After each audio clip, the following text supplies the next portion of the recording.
네, 반갑습니다. 줌 미팅 오랜만에 뵙죠. 아, 오늘 갑자기 줌 미팅을 하게 돼가지고 제가 사실 저희 팀에서 하는 홈 미팅을 그대로 지금 오픈하는 거라 가지고요. 어, 자료는 보시다시피 우리 최민영 리더님 자료를 그대로 활용할 거거든요. 우리 최민영 리더님이 참 대단하신 분인 것 같아요. 자료에 대해서도 너무 대단하시고 그다음에 강의력도 대단하시고 해서 제가 사실은 우리 그랜드 이글의 여러 리더님들의 자료를 정말 많이 활용하거든요. 대표적으로 우리 최 박사님 장의 자료 많이 활용하고요. 그다음에 우리 긍정은 리더님 자료도 많이 활용하고 하여튼 제가 PPT 올려주시면 거의 다 제가 활용하는 것 같아요. 그래서 우선에 우리 홍경숙 리더님과 우리 박정 스포츠님 감사드리고요. 이런 시스템을 돌려주시는 데 대해 가지고 항상 감사드립니다. 오늘은 우리 최민호 리더님 하신 그 위장간에 대한 강의 하셨잖아요. 그래서 같은 자료를 활용해서 제가 알고 있는 걸 조금 더 플러스 알파를 해가지고 한번 쉽게 강의해 보도록 노력을 해볼게요. 잘 될지는 모르겠는데 왜냐하면 근데 사실 이 자료 여러분 있잖아요.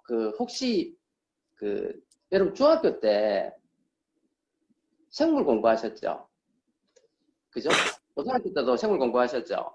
사실은 우리가 중학교 때부터 고등학교 때, 그 다음에 저는 대학교 들어가가지고 생리학 시간에 이걸 공부를 다 했었어요. 했었는데 아마 이과를 나온 분들은 아마 조금 편하실 거고요. 문과 나오신 분들은 아마 처음에 참 받아들이기 쉽지 않을 거라고 저는 생각을 하는데 하여튼 저는 최병 리더님이 제 전공이 뭔지는 잘 모르겠는데 참 대단하신 것 같아요. 어떻게 이런 자료를 그러니까 이거 자료 만든다는 거는 아는 거 말고는 안 되잖아요, 그죠? 알고 그걸 또 정리하고 또 이 PPT를 만들고 하는 데 대해서 저는 참 대단하다고 생각해요. 왜냐면 저는 PPT를 잘 못 만들기 때문에 알고 있어도 잘 못 만드는 그런 수준이라서 하여튼 많이 활용하고 있습니다. 자, 그러면 본격적으로 오늘은 위하고 그 다음에 장에 대한 부분, 그 다음에 문과세요? 깜짝 놀랍니다. 그래서 위하고 장하고 간에 대한 를 한번 제가 알고 있는 거 이 자리를 활용해서 한번 이야기를 해볼게요. 근데 아마 이거 그대로 그냥 할 거예요. 근데 일반인들 대상으로 좀 쉽게 강의할 수 있도록 한번 노력을 다 해볼게요. 자,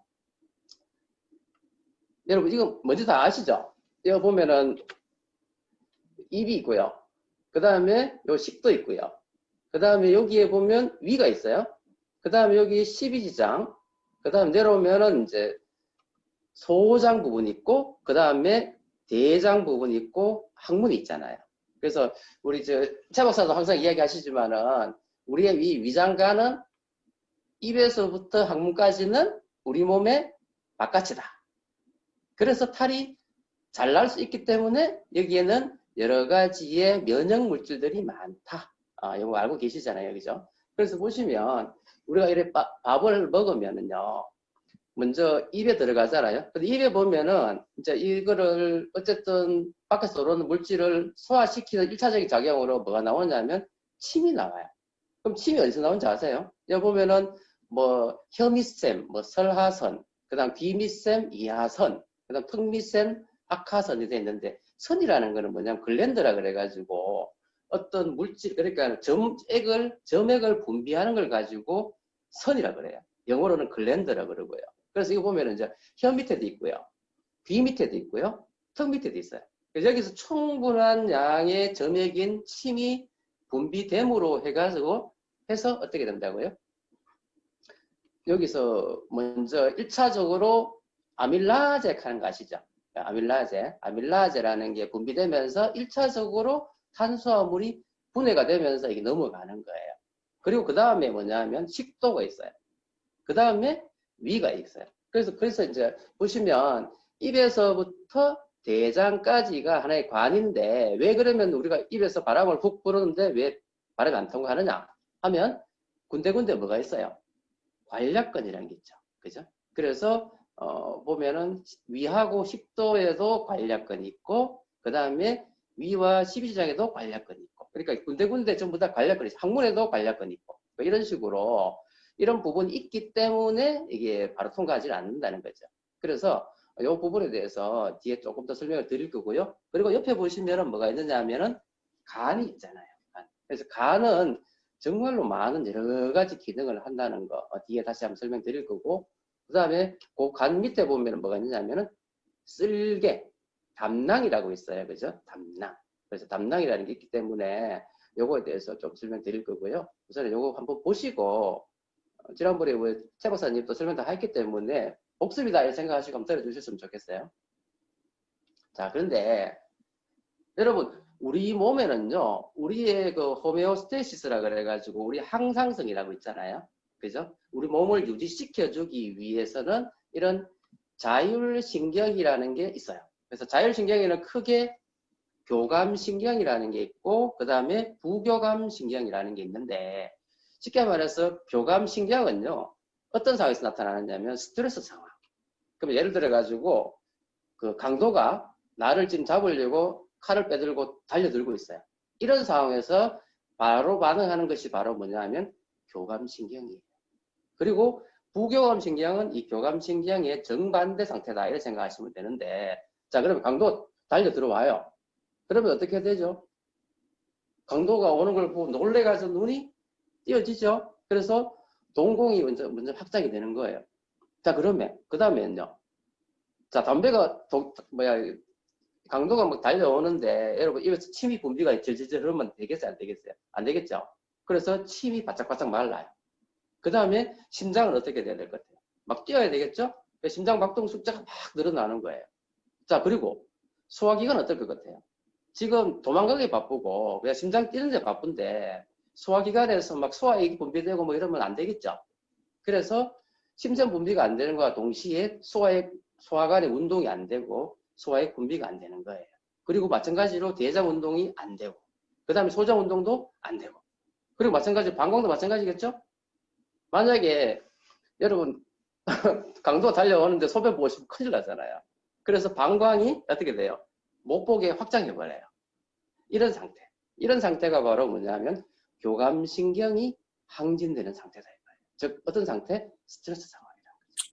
그러면 이 스트레스에 반대되는 상황이 바로 뭐냐면 부교감신경인데, 부교감신경은 결국 뭐냐면 우리 몸을 릴렉스 시키면서 마음을 편안하게 해주는 그런 상태다 생각하시면 돼요. 그래서 어떤 게 있냐면 동공은 축소가 되고 침 분비가 충분히 되면서 이제 유달이 잘 되고, 그 다음에 심장박동은 천천히 뛰게 해주고, 그러면서 어떻게 해요? 소화기관의 운동을 촉진시켜서 소화가 잘 되게 함으로써 에너지를 충분히 만드는 상태, 이런 상태가 바로 부교감 신경인데, 부교감 신경 중 대표적인 신경은 뭐냐면 미주신경이라고 있어요. 영어로 하면 베이거스 너브라 그러는데, 미주신경이 이제 발생되면은 이런 증상이 나타나는 거예요. 그러다 마찬가지로 대장 운동이 촉진되면서 변을 나오는 거고, 소장 운동도 마찬가지고, 그 다음에 소변도 어떻게 될까요? 소변도 보게 되겠죠. 그러면서 방광이 수축되는 단계. 이런 단계가 이제 우리 부교감이 나타나는 단계인데, 여러분 잘 아시다시피 지난번에 우리 최 박사 강의하실 때도 왜 교감신경이 분비가 많이 되면은 우리 몸은 어떤 상태다? 스트레스 상태다. 그 다음에 염증이 증가하는 상태다. 그죠? 그래서 교감신경이 분비가 많이 되는 거고, 그 다음에 염증이 증가한다는 말은 우리 그 백혈구 중에서도 어떤 거, 혹시 백혈구 기억나세요?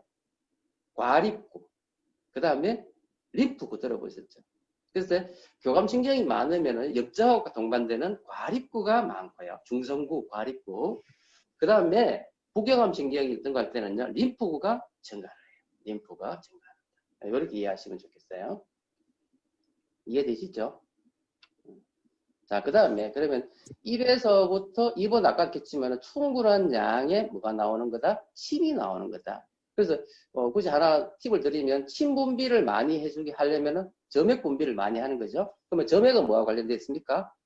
입이 마르면 여러분 뭘 권하세요? 비타민 A하고 비타민 B 권하시죠? 그래서 비타민 A, 비타민을 충분히 보내주면은 점액 분비가 잘 돼요. 그죠? 자, 그래서 입에서부터 어느 정도 이렇게 소화가 되는 상태. 입에서 분비되는 호르몬이 그 뭐죠? 아밀라제 들어보셨죠? 아밀라제. 자, 그러면 이게 이제 어디로 넘어가느냐면 인두로 해가지고 이 뒤로 음식이 넘어갑니다. 그러면 여기 바로 뭐냐면 식도인데요. 사실은 이 식도가 보시면 음식물이 잘 미끄러져 내려오게 하고 또 중요한 거는요. 이 식도의 기능을 잘 하려면은요. 충분한 양의 점액이 분비가 잘 돼야 돼요. 왜 그러냐면은요. 우리 몸에서 이 식도벽이요. 정말로 약해요. 무슨 양이냐면 자 보세요. 식도에서 음식물이 내려오면 최대한 빨리 슉 내려가야 돼요. 근데 이거 어디로 내려가죠? 위로 내려간단 말이에요. 근데 위는요. 여러분 아시다시피 어마무시한 독인 뭐가 있어요? 위산이 있죠. 염산이 있죠. 염산. 그래서 아시다시피 역류성 식도염 들어보셨잖아요. 어떤 건지 아시죠? 역류성 식도염은 뭐냐면 어쨌든 간에 위에 있던 어떤 음식물이 위산이 섞여 있는 음식물이 식도로 역류에 올라오는 거거든요. 그럼 어떤 일이 벌어지냐면요. 이 위는 벽이 정말 두꺼워요. 그래서 어지간히 탈이 나도요. 뒤에 나오겠지만 탈이 나도 별로 안 아파요. 그런데 식도는요. 정말 얇거든요. 그래서 조금만 위에 어떤 물질이 위로 딱 올라가 버리면은요. 이 식도가 타버려요.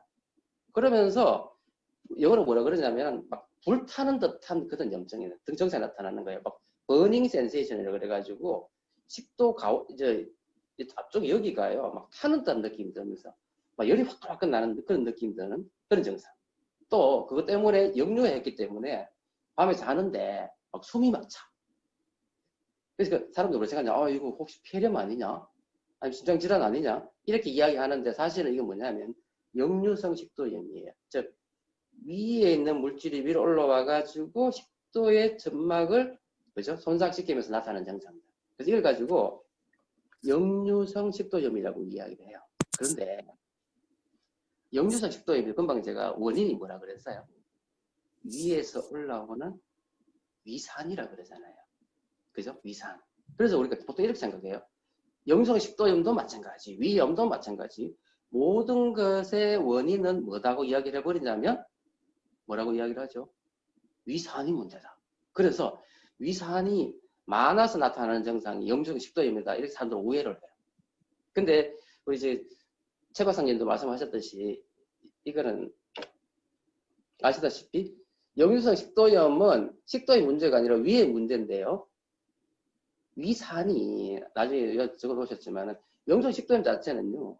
위산 분비가 많아서 생기는 게 아니에요. 다시 말해서 위에 증상 나타나는 거 있잖아요. 제가 전에 건강 강의 때 말씀드렸듯이 위염, 위궤양 자체도 위산 분비가 많아서 생기는 것이 아니라 위산 분비 기능의 언밸런스, 위산 분비 기능의 문제 때문에 나타나는 거거든요. 그래서 그거 좀 다시 설명드릴게요. 자, 그래서 이 점막인데요. 이 점막은 보면 지금 여기는 위 이야기죠. 잠깐만요. 이건 위 이야기거든. 그래서 사실은 우리가 이제 또는 잠시만요.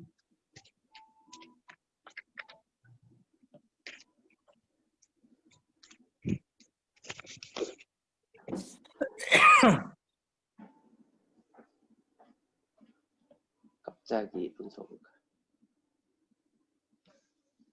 네. 그래서 점막을 보시면은요, 점막 바깥쪽에 있는 점막층이 있고요. 그 다음에 점막 아래쪽에 있는 점막 하층, 서브뮤코자라 그래요. 그 다음에 그 밑에 근육층이 있고, 그 밑에 이제 장막층이 이래 있는데, 보세요. 그래서, 나가세요. 그래서 이 점막과 점막 하층을 이렇게 분비하고 있는 걸 가지고 염증이라 그래요. 인플라메이션이라 그러고요. 그 다음에 근육증까지 만약에 되면 이제 우리가 위도 한번 생각해 보세요. 위염증이 위염이잖아요. 그죠? 위염. 위염이 좀 더 심해지면은 위 점막 근육까지 파고드는 걸 가지고 위궤양이라 그러고요. 만약에 그 밑이나 장막까지 파고들어 보면은 장이 그죠? 천공이 되는 거예요. 위장천공 이렇게 되는 건데, 그래서 위염, 위궤양, 그 다음에 위장천공 이렇게 이제 우리가 알 수 있는 거죠. 그러면 점막은요 주로 뮤코자잖아요, 그죠? 뮤코자는 항상 점액 분비하고 관련된 거는 주로 뭐냐면 비타민 A하고 여기는 지금 치밀 주석에 비타민 B라고 했는데, 점액 분비는 주로 비타민 A, 그 다음에 비타민 B 이렇게 이해하시면 되고요. 그래서 이 점막층하고 관련되는 거는 비타민 A, 그 다음에 비타민 C, 단백질, 비타민 B 다 중요한 역할을 하는 거고요. 그 다음에 점막하 같은 경우는 주로 이제 혈액순환하고 관련된 거잖아요. 그래서 혈액순환과 관련된 거는 주로 아시다시피 오메가3, 그 다음에 혈액순환, 수축 이완과 관련되는 거 칼슘과 마그네슘, 그 다음에 알리신은 아시다시피 뭐죠? 알리신은 마늘이죠. 마늘. 히스페리딘이 뭔지 알아요? 히스페리딘은 비타민 A 전구 물질이에요. 그래서 감귤류에 들어있는 플라보놀 비해당체를 가지고 히스페리딘 이렇게 이야기를 해요. 그 다음에 이제 신경전달 물질은 주로 미네랄이에요. 그래서 칼슘, 마그네슘 같은 거. 그래서 이제 점막하 조직을 튼튼하게 해주는 데는 혈액순환을 좋게 해주면 되니까 오메가3라든지 미네랄, 그 다음에 히스페리딘 같은 그런 종류와 그 다음에 알리신, 그 다음에 신경전달 물질, 미네랄, 이런 게 점막하 조직을 튼튼하게 해주는 거고요. 자, 근육은 단백질이겠죠? 네, 그래서 구성성분인 단백질과 단백질 대사에 도움이 되는 비타민 B군 중에서 뭐죠? 비타민 B6, 그 다음에 수축 이완과 관련된 거는 칼슘과 마그네슘 이렇게 이해하시면 되고요. 그 다음에 이제 저 장막층 같은 경우에는 비타민 C, 단백질 이렇게 지금 이제 최 박사님 적어 놓으셨는데, 어찌됐든 간에 제가 항상 위 이야기를 할 때 위에 도움이 되는 거를 그냥 간단하게 이야기하면요, 저는 보통 이렇게 이야기해요. 비타민 B와 비타민 C와 오메가3 주로 이야기를 많이 하잖아요. 네. 그래서 그 정도 이해하시면 될 거예요. 그러면서 요거 먼저 한번 생각해 보시면 충분히 이해될 거라고 저는 생각을 하거든요. 그래서 파운데이션 트리오 있잖아요. WX 오메가3 프로틴. 이거 하면은 충분히 이 점막 부분은 커버될 거라고 생각하는 거죠. 이해되시죠? 하여튼, 최 박사님 정리 참 잘 해놓으셨어요. 자, 그래서 아까 제가 이야기했지만은요, 식도의 질환의 대부분은 위증상 때문에 나타나는 경우가 대부분이다. 특히 이제 역류성 식도염은 위의 문제다. 이렇게 생각하시면 돼요. 입에서 왜 냄새 많이 나는 것도 있죠? 그것도 구내염의 문제일 수도 있지만 또 뭐의 문제라고요? 위장의 문제. 마찬가지로 위의 문제가 되면은요, 위에 있는 식도와 그 다음에 입안의 문제까지 다 문제를 일으킬 수 있다는 걸 알고 계셨으면 좋겠어요. 자, 그리고 이제 본격적으로 위에 대해서 설명을 드릴게요. 위는요, 요게 위거든요. 보이시죠? 보면은, 여기에 뭐가 있냐면, 식도하고 위 사이에 뭐가 있어요? 하부 식도 관략근이 있어요. 그 다음에, 여기는 보면은 뭐냐면, 위하고 십이장 사이에도 또 관략근이 있어요. 그래서, 위는요, 보면은, 요 부위, 식도와 요 사이를 뭐라고 하냐면, 분문이래요. 분문부. 그 다음에 여기를 바디, 위체부. 그 다음에 이건 유문부 이렇게 이야기를 하거든요. 처음 들어보죠. 분문부, 유문부, 요 사이를 바디 이렇게 이야기해요. 근데 왜 이렇게 나누느냐면요, 이게 기능적으로 완전히 달라요. 완전히 다르기 때문에 그래. 그러면 자, 이거 보면은 위저부한 데 있죠. 위저부. 이걸 영어로 하면 펀더스라 그러는데, 우리가 음식물이 쭉 내려왔어요. 자, 한번 생각해 보세요. 자, 식도에서 음식물 쭉 내려왔어. 그럼 위에서 하는 역할이 뭐예요? 소화시켜야 되잖아요. 그래서 소화 분해시키는 거 역할을 하는 거예요. 흡수는 여기서 딱 소화 다 잘 안 돼요. 주로 흡수는 어디서 하느냐면 십장 지나서 소장에서 주로 하거든요. 그러면 위에서 주로 하는 역할은 뭐냐면 들어오는 음식물을 소독하고 그 다음에 소화 분해시키는 역할을 하는 거거든요. 그러면 중요한 거는 뭐냐면 이때 중요한 역할을 하는 것이 바로 위산과 또 뭐예요? 소화액들이잖아요. 자, 그러면 첫 번째가 이제 위에요. 위에서 이제 소독 역할을 하는 건데, 소독은 바로 강력한 pH가 1.5에서 2가 되는 염산이거든요. 근데 염산인데 이만큼 많이 분비된대. 어마어마한 독이 지금 위에서 막 분비가 왕창 되는 거야. 그러면 조물주가 왜 이렇게 어마무시한 독을 위에 넣어놨을까? 왜 넣어놨을까요? 근데 제가 건강할 때 항상 이야기하지만요. 위산은요. 밖에서 생각해보면 독이에요. 그런데 위에서는 위 기능을 하기 위해서는 절대적으로 분비가 많이 돼야지만 병을 안 일으켜요. 결국은요. 윗병은 왜 생기는지 아세요?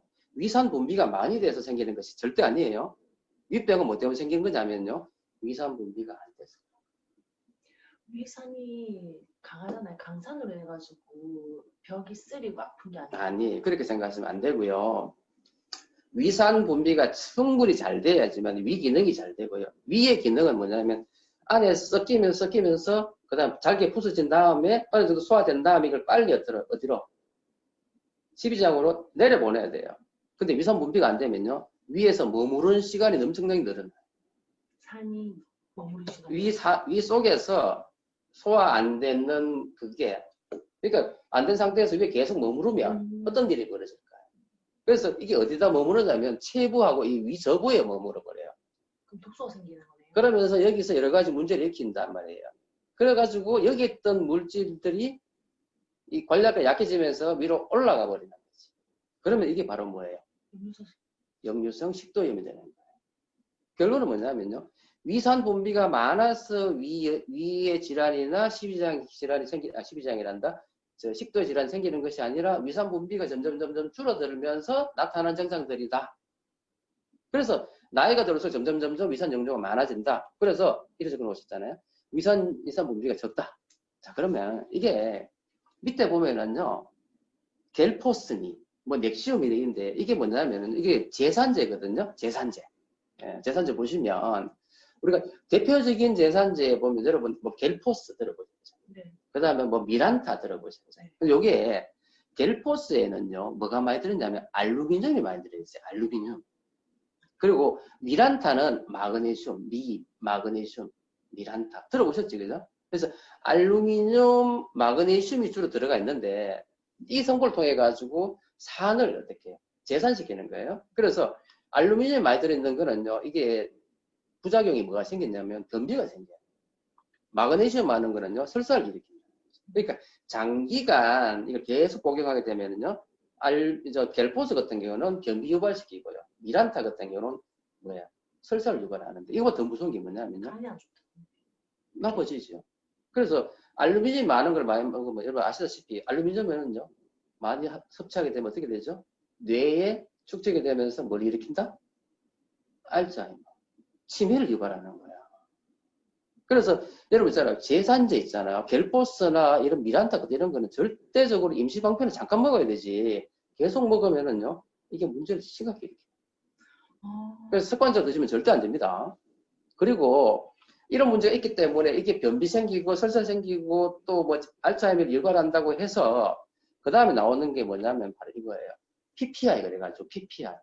여러분 병원에 가면은요. 뭐 넥시움 들어봤어요? 넥시움 뭐 많아요. PPI 제제가 많아요. 이게 뭐냐면 프로톤 펌프 이니비터인데 이것도 여기도 이거는 알루미늄 들어가 있어요? 아니요. 이거는 위산 분비를 억제하는 거예요. 그러니까 위산이 분비되려면 이 프로톤 펌프 하는 게 있어가지고 이걸 얘가 위산을 분비시키는 거거든요. 근데 이걸 억제시키는 역할을 하는 것이 이거예요. PPI 간제제입니다. 근데 결국 이 PPI에도 또 문제가 많아. 여러 가지 문제가 많아요. 그래서 결론은 뭐냐면요. 여러분 아까 했겠지만 위에 문제를 일으키는 거는 위산 분비가 어떻게 됐어? 적어져서 생기는 거잖아. 근데 지금 금방 제가 이야기했는 앞에 있는 뭐 겔포스나 미란타나 아니면 뭐 넥시움이나 뭐 이런 거 있잖아요. 그죠? 뭐 프로바실드 이런 건 전부 다 어찌됐든 위산 분비를 억제시켜. 그러면은 결국은 윗병이나 위식도염이 오면 증상이 더 심해지겠지. 아니, 그렇죠. 결론 더 심해지겠지. 이해되시죠? 그러니까 결론 뭐냐면요. 여러분 처음에 역류식도염이 나타나거나 위염이 나타나면 이 제산제가 도움이 돼요. 근데 장기적으로 계속 먹으면은요, 어떻게 되는 증상이 더 심해져. 더 심해진다니까. 절대적이에요. 그래서 보시면, 나는 또 이것까지 적어 놓으시길래. 저거요. 위에서 음식이 내려와요, 위로. 내려오면은요, 이 음식을 소화시키려면 1차적으로 처리해야 되는 게 뭐냐, 위산이에요. 그래서 위산 분비가 되면서 이 음식물이 말랑말랑해져야 돼요. 특히 대표적인 게 뭐냐면 단백질이요. 단백질은 위산에 전처리가 안 되면은 절대 소화가 안 돼요. 뒤에 나옵니다만은 그때 이 위산 분비를 촉진시켜주는 호르몬이 있어요. 그게 바로 뭐냐면 게스트린. 게스트린. 우리 최 박사님이 이런 거 해놓으시길래 내가 이야기하는 거예요. 근데 사실 이거 여러분 고등학교 때 생물학 시간에 다 배운 겁니다. 중학교 생물학 시간에도 배워요. 이거 갈로 해가지고 배워요. 그래서 음식물 들어오면은요 위산 분비 호출 호르몬을 해가지고 게스트린이라는 게 분비가 싹 됩니다. 그러면은요 그 세포에서 위산 분비가 됩니다. 그럼 어떻게 되느냐면요 어떻게 될까요? 역류되면 안 되니까 위쪽에 분문에 있는 관련이 닫히는 거야. 그러니까 위산 분비가 되는 순간 이게 딱 닫혀. 이게 신호가 가요.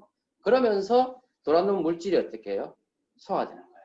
그래서 소독이 되면서 특히 단백질을 소화하는 데 있어서 이 펩신이라는 게 있는데 이 펩신이라는 호르몬은요 단백질을 소화시키는 호르몬인데 이 펩신은 뭐가 위산이 없으면 절대로 펩신이 활동을 안 해요.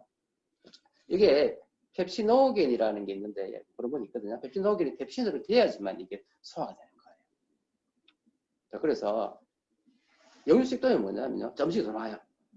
돌아오면은 게스트린에 의해 가지고 위산을 분비를 시키려고 분비를 되는데 위산 분비 기능이 떨어지는 거예요. 그럼 어떻게 돼요? 게스트린은 계속 분비가 되는데 위산 분비 양은 자꾸 줄어들어요. 그러면 위에 이 분문부가 닫혀 안 닫혀? 안 닫혀. 안 닫히니까 이게 전부 다 어디에 머물러 가지고 위쪽에 펀드스를 하는데 거기 머물러 있다가 위로 올라가 버립니다. 또 여기는 지금 보면 음식물하고 또 뭐하고 위산이 있겠죠? 이 물질이 그대로 역류되고 위로 올라가 버리니까 식도벽이 타버리는 거예요. 아시겠죠? 네. 그래서 여러분 역류식도염이 심하면은요 약이 있어요. 약이. 근데 중요한 건요 그건 일시적으로 먹어야 되는 거지 계속 먹어야 될 문제는 아니라는 거예요. 근본적으로는 뭐냐면요 위 기능을 좋게 해주지 않으면 역류식도염은 절대적으로 낫지 않아요. 계속 재발됩니다. 계속 재발돼요. 자, 그래서 그럼 어떻게 위산을 잘 만들도록 하느냐? 결국 어떻게 하면 잘 만들까요? 제가 물론 이 강의하기 전에는 항상 뭔 이야기 했냐면 제가 옛날 대체학 이야기할 때는요. 항상 왜 우리가 위병이 생긴다고 제가 한마디로 이야기했어요. 뭐라 그랬죠? 불규칙적인 식생활 습관 이렇게 얘기했잖아요. 그 다음에 여러 가지 우리가 식생활 습관에 먹는 음식에 문제가 되는 거잖아요. 근데 이제 우리 최 박사님 이렇게 해놨더라고요. 자, 이거 정말로 잘 정리하셨다고요. 보시면 첫 번째 너무 지나치게 싱겁게 먹으면은요 위산 분비가 안 돼요.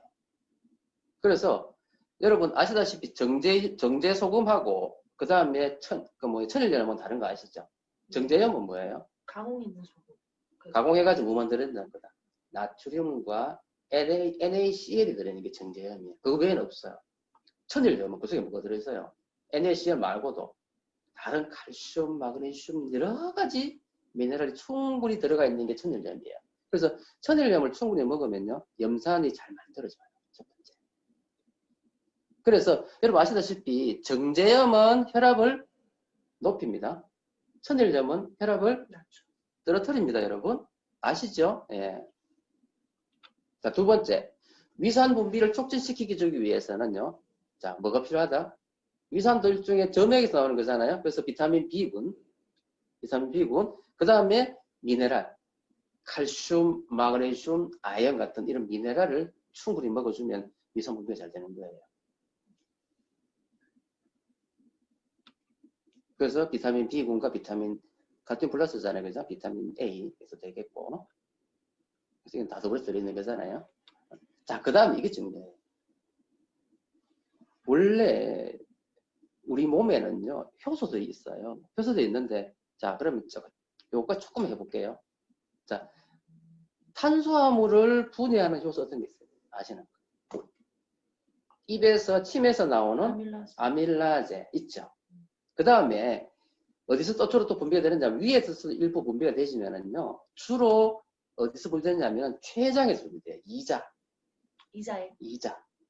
이자에서 주로 분비되는 게 어떤 게 있는지 아세요? 그냥 지나갈게요. 말타제, 슈크라제 들어보셨어요, 여러분? 네. 말타제는 말토스를 분해하는 거예요. 슈크라제는 슈크로스라는 설탕을 분해하는 거고, 그죠? 그런 거예요. 네, 그런 식으로 이런 게 전부 다 침에서도 분비되고 위에서도 분비되고 또 어디서 분비된다고요? 2자에서 췌장에서 분비가 되는 거예요. 이런 게 탄수화물 분해 효소들이에요. 아시죠? 들어보셨죠? 자, 그 다음에 단백질을 분해하는 게 뭐 있어요? 단백질은 프로테인이잖아요. 그럼 프로테아제라 그래요. 프로테아제. 두리뭉실하게. 근데 위에서 분비되는 게 뭐가 있느냐 하면 바로 펩신. 펩신. 들어보셨어요? 펩신? 근데 분비되는 건 처음에 뭐냐? 펩시노겐이라는 게 분비돼가지고 이게 펩신으로 전환이 돼요. 그래서 이게 첫 번째예요. 그 다음에 췌장에서 분비되는 건 뭐가 있냐면은요. 모르셔도 돼요. 트립신. 들어봤어요? 키모트립신. 이게 단백질을 분해하는 효소예요. 그 다음에 지방을 분해하는 건 뭐 있을까요? 지방 분해하는 걸 들이뭉실하게 이야기해서 리파제. 리피드 아시죠? 리피드가 지방이잖아요. 그래서 지방을 분해한다 해가지고 리파제. 그래서 결국은 뭐냐면요. 효소 중에서 제일 많이 분비되는 곳은 어디다? 췌장이다. 효소 중에서 가장 많이 네, 많은 효소를 분비하는 거는 췌장이에요. 췌장. 네. 2자. 근데 이제 방금 이야기했듯이 이런 효소들 있잖아. 주로 2자나 이런 데 분비되는 이런 효소들은요. 천년에 우리가 먹는 그런 음식은 다 소화시킬 수 있어요. 그런데 인간이 인공적으로 가공했는 거 있잖아요. 그래서 뭐 가공 치즈라든지 뭐 소시지라든지 하여튼 우리가 환경 호르몬이라고 이야기하는 것도 있죠. 막 그런 거. 그러니까 인공적인 거는요. 인간이 원래는 이걸 소화시킬 수가 없는 거예요. 근데 문제는 우리가 이런 걸 계속 먹잖아. 계속 먹으니까 위가 야를 소화를 못 시키니까 소화 안 된 상태에서 위에 머무르니까 야가 위에 문제를 일으키면서 위세포를 파괴하는 거예요. 그러면서 위에 문제를 일으키면서 위산 분비를 줄이는 거예요. 그래서 인스턴트 패스트푸드와 이런 가공식품, 인간이 인공적으로 만드는 것이 왜 안 좋으냐? 이거는 인간이 소화를 못 시키기 때문에 그런 거예요. 그래서 이런 거를 적게 먹는 게 중요하겠죠. 자, 그 다음에 식도하고 위에 관략근 있죠. 아까 그렇죠? 식도 위에 관략근 있죠. 분문부. 이걸 느슨하게 하는 게 뭐예요? 바로 커피하고 담배 써 있어요. 뭐 먹는 거, 술. 마시는 거, 술. 그래서 카페인하고 담배, 그 다음에 술 이런 거는 이 관략근을 느슨하게 하기 때문에 그래서 왜 이런 걸 많이 먹게 되면은 식도염이 많이 늘어나는 거예요. 그래서 어찌됐든요, 이 염산을 잘 만드는 식생활 습관을 만드는 게 중요하다. 그래서 정리해 보면은요, 미네랄이 풍부한 천일염을 충분히 먹자. 그죠? 그래서 이건 천일염 속에 들어있는 여러 가지 미네랄이 중요하겠죠? 그 다음 위산 분비를 많이 해주기 위해서는 비타민 A, 비타민 B, 그 다음에 미네랄, 이런 게 충분히 들어있으면 좋겠죠? 그 다음에 우리가 가공되어 있는 이런 거는 안 먹는 게 좋겠다. 왜? 위에서 소화시키지 못하기 때문에. 그 다음에 위와 식도의 관략근을 느슨하게 하는 술이나 담배라든지, 그죠? 카페인 같은 거를 줄이자. 이해하시겠지, 그죠? 자, 그리고 아까 제가 잠깐 이야기했지만요. 사실 이 단백질의 소화가 너무너무 중요해요. 저도 이 강의, 제 건강 강의를 때 많이 했지만은 탄수화물하고 지방도 소화가 안 되면 이건 전부 다 독소예요. 하지만 단백질, 소화 안 되는 단백질은요, 더 치명적인 어떤 독소가 되고, 여기에 바로 뭐예요?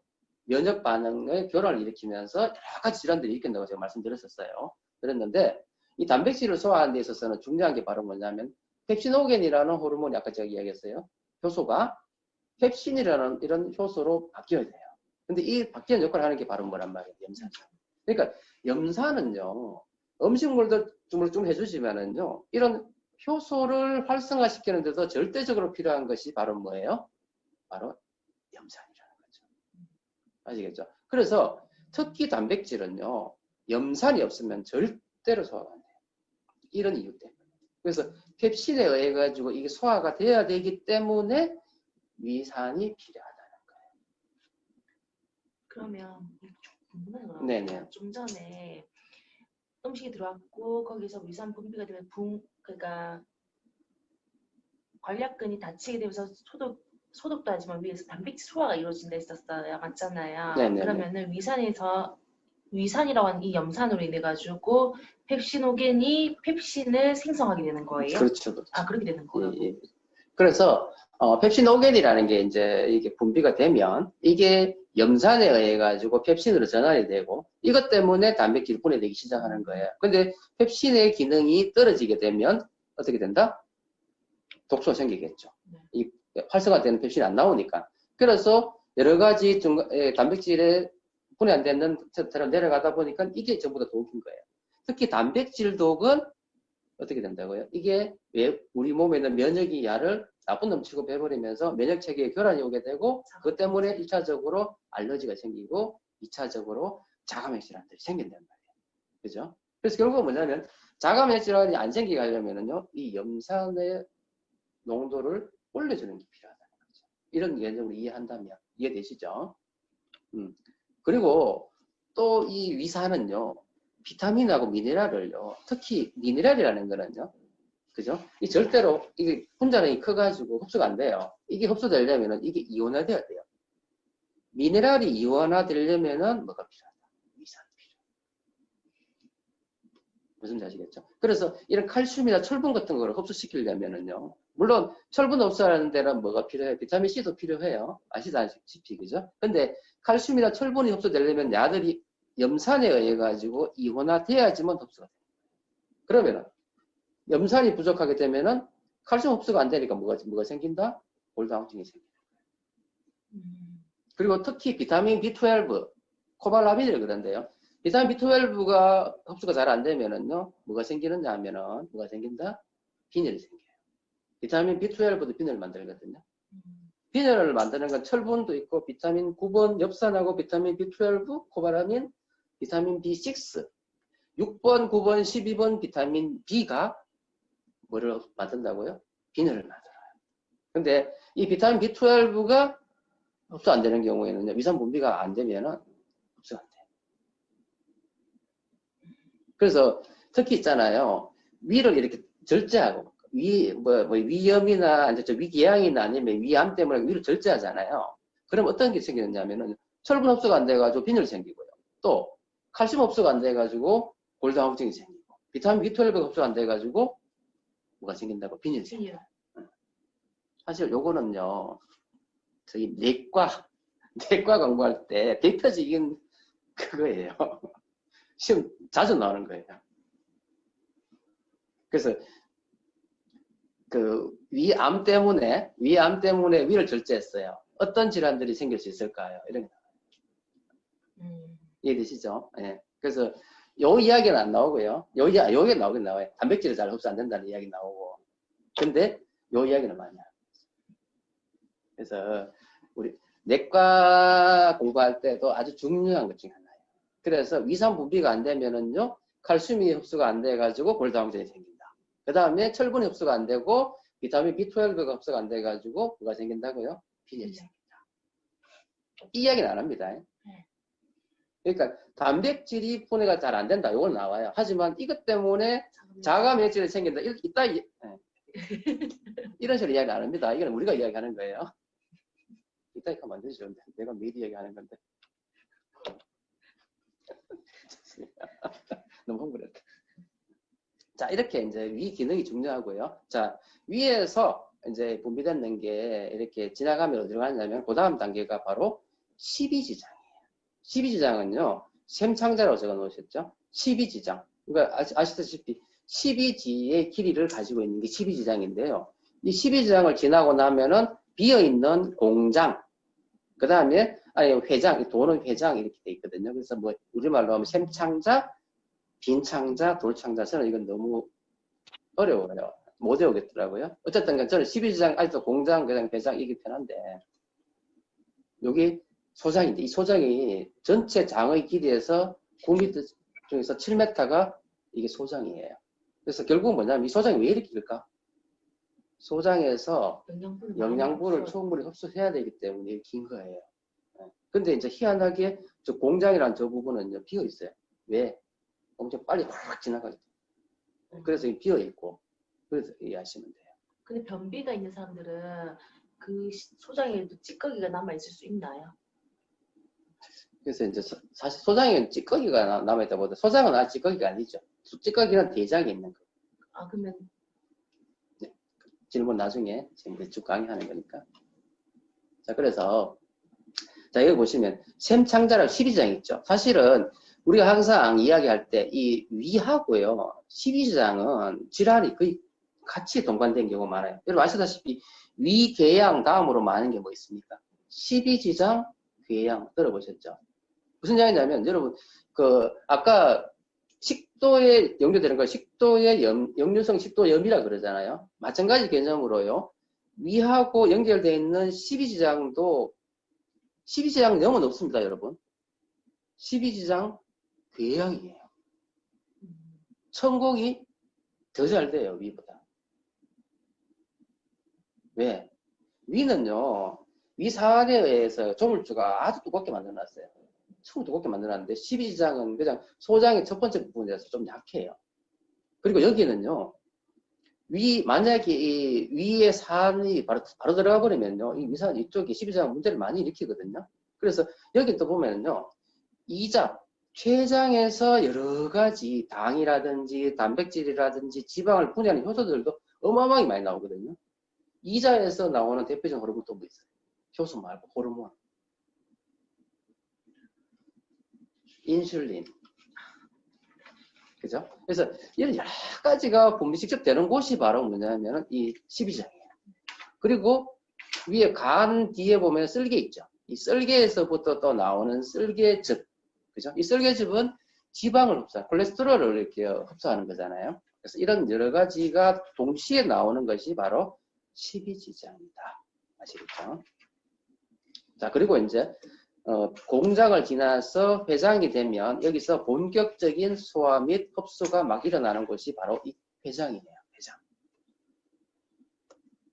그래서 이 소장은요, 참 너무너무 이쁘다 이상하고 하여튼 재밌는 어떤 구조로 되어 있는데 보시면 바깥에 보면 이렇게 융털이 소장 안쪽 벽은 많은 주름이 있어요. 어마어마한 주름이 있는데 이걸 힘미각을 보면 바깥쪽에 막 이렇게 막 융털 같은 게 막 있어요.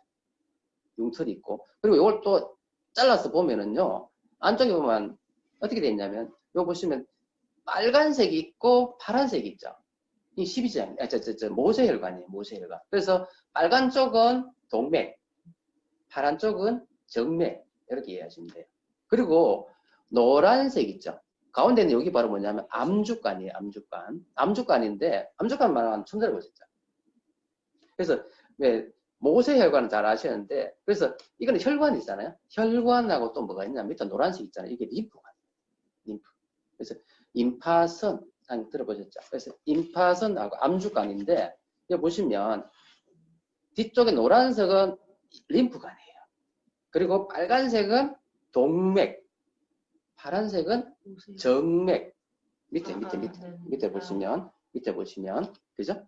여기 보시면, 요건 동맥, 요 정맥, 그 다음에 요건 림프관. 그래서 림프관은 항상요, 이 정맥하고 거의 같이 가요. 같이 가는데, 이제 이거 소장 속에 들어가 보면은요, 작은 모세혈관들이 이렇게 연결돼가지고, 그러니까 동맥 모세혈관, 정맥 모세혈관, 이렇게 연결돼 있거든요. 모세혈관은. 그리고 그 사이에 뭐가 있단 말이에요. 암주관이라는 림프관의 연장선이 있어가지고 쉽게 말해서요. 혈액 내에는요. 혈액은 물이죠. 그래서 물에 녹는 수용성 어떤 영양소가 녹는 것이 혈관이에요. 모세혈관이에요. 그리고 암주관, 림프관은요. 림프액이 흐르는 거예요. 림프액은요. 지용성이 흡수되는 거예요. 지용성. 어려워요?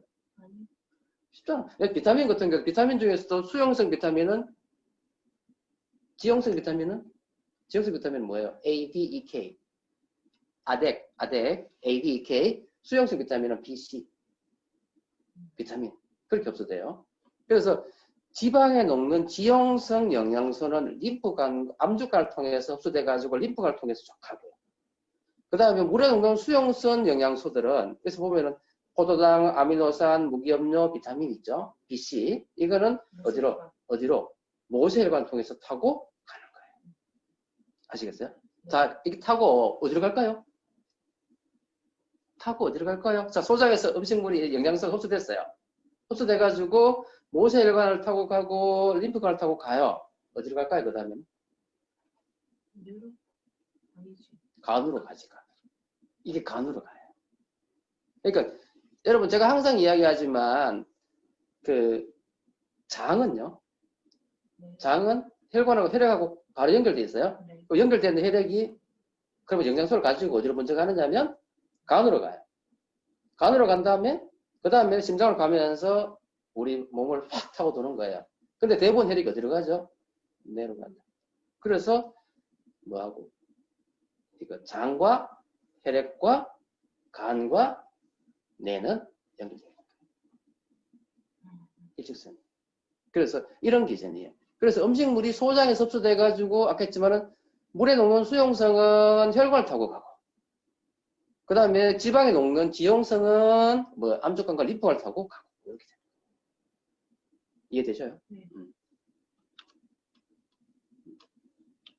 자, 그래서 이 영양 섭수를 할 때는요, 지금 저절로 어떤 농도에 가지고 흡수되는 게 이제 삼투압에 의해서 흡수되는 게 있지만 대부분은요, 일부러 빨대처럼 농중수소, 즉, 뭘 쓴단 말이에요? 에너지를 쓰는 거예요. 미토콘드리아에서 에너지를 사용해가지고 혈액이, 그죠? 소화시키기 때문에 어떻게 돼요? 여러분, 그 밥 먹고 나면은, 먹고 나서 한 30분 지나면 박주아. 잠오죠. 왜 잠을까요? 잠이 온다는 말은 산소가 산소가 어디로 안 간단 말이에요. 뇌로 안 가서. 그러니까 에너지가 뇌로 안 가고 어디로 간단 말이에요. 위에서 더 쓰니까. 전부 다 위장에서 쓰니까 네. 뇌로 안 가니까 잠이 와요. 피곤하고. 그죠? 그래서 여러분 그 식사하고 나가지고 바로 잠이 절대로 안 돼요. 살쪄요. 살찌는 것도 살찌지만은 이게 안에서 뭘 많이 만들어요. 독소를 많이 만들 수 있다는 거죠. 소화가 안 되니까. 아. 예, 그래서 절대로 바로 자면 안 돼요. 그래서 식곤증이 오는 이유는 아까 했지만 뇌로 뭐가 안 가서 혈액이 안 가서 그런 거예요. 그래서 이 능동수송 때문에 그런 거거든요. 자, 그래서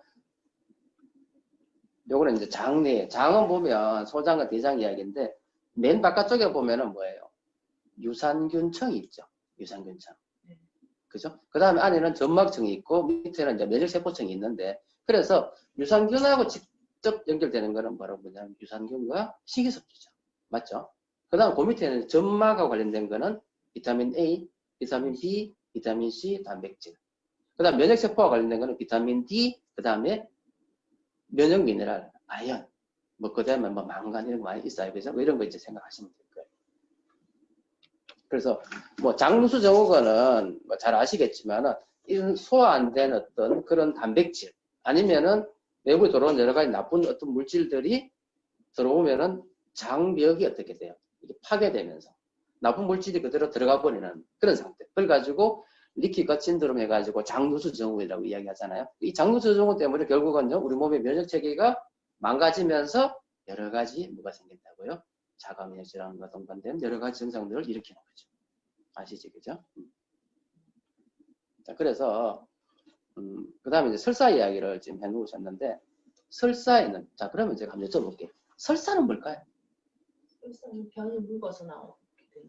근데 설사가 생기는 이유는요, 내 몸을 지키는 면역반응.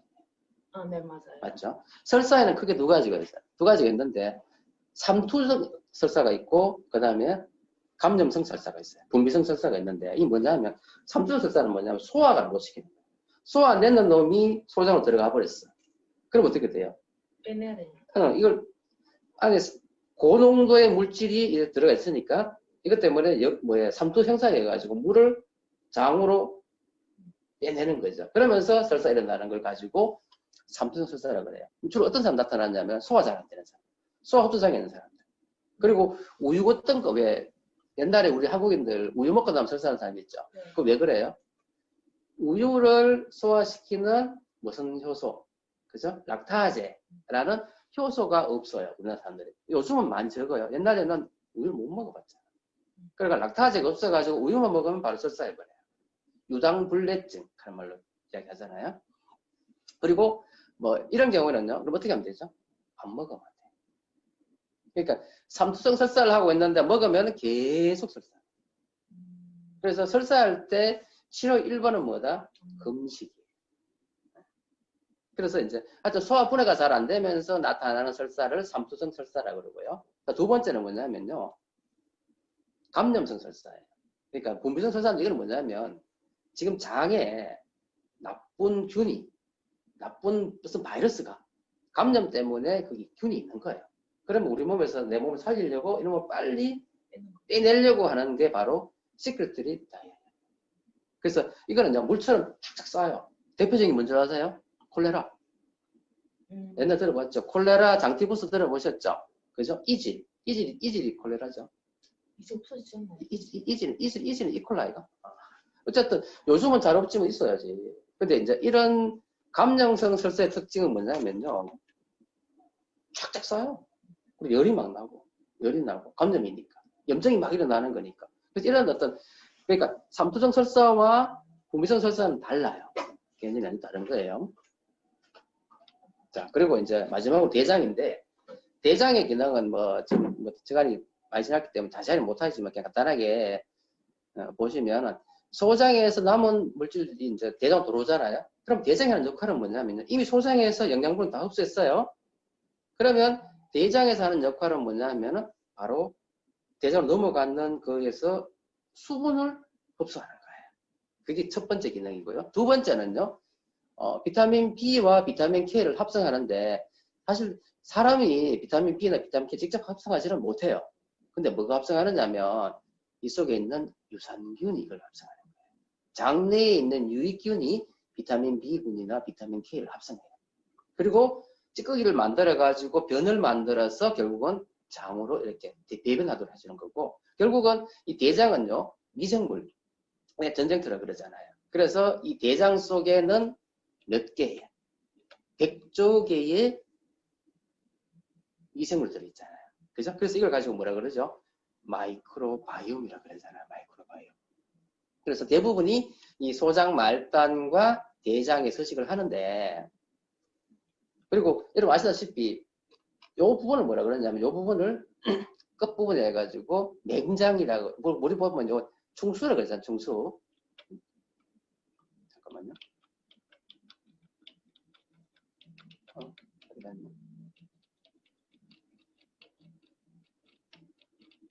그래서 딱 달려있는 여기 바로 뭐냐면은 충수돌기라 그러잖아요. 그리고 요 끝부분에 이걸 맹장이라 그러고요. 그 다음에 요거는 뭐냐면은 결장이라 그래요.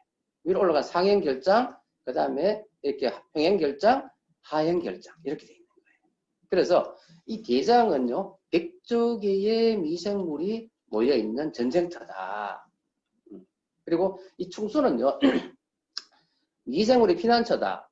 또는요, 면역 어떤 물질을 만드는 거다. 아직도 정확한 어떤 기준은 몰라요.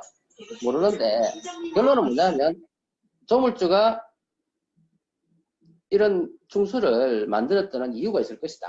그죠? 그래서 결국은 염증이 생기면 충수돌기를 제거하는 수술을 하잖아요. 하지만, 결국은, 사실 이제, 예전에는요, 제가 산부인과를 하면서 제왕절개 하잖아요. 제왕절개 하면서 서비스로 맹장 제거해주는 수술을 해줬거든요. 왜 혹시나 맹장염이 걸릴까 싶어서 제거를 해주고 했는데, 사실은 그거는 바람직한 건 아니라는 게 요즘 이제 이야기가 많이 되고 있어요. 저도 옛날에 제왕절개 하면서 맹장 수술 많이 해줬거든요. 요즘은 아마 안 할 거예요. 그래서 이제 그 다음 이야기는 뭐냐면 변비인데, 사실은 변비는 요즘 현대인들이 그저 겪는 질환 증상 중에서 엄청나게 많잖아요. 근데 우리 단순하게 변비는요, 그 젊은 사람들 생기는 변비하고 그다음에 노인들이 생기는 변비가 있는데 좀 달라요.